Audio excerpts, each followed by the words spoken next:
What if I told you that the future of medicine isn't decades away? It's happening right now.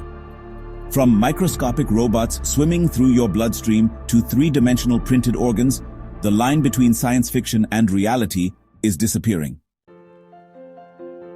Imagine tiny robots smaller than a human hair, programmed to deliver medicine directly to cancer cells. Scientists have already successfully tested these microscopic machines in animals, targeting tumors with unprecedented precision. Artificial intelligence can now detect diseases from medical images with accuracy surpassing human doctors.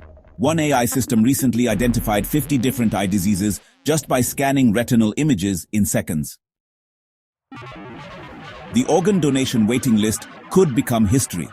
Bioprinters are already creating functional human tissues using a patient's own cells, eliminating rejection risks. Scientists have successfully printed everything from heart valves to skin grafts.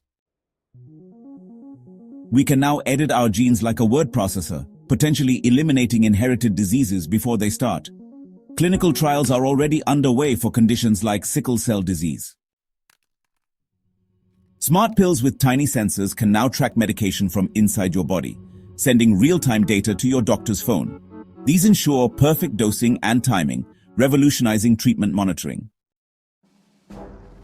These technologies aren't just changing medicine, they're redefining what's possible. Subscribe to stay updated on the latest medical breakthroughs that are transforming healthcare as we know it. Hit subscribe and the notification bell to never miss our future tech updates.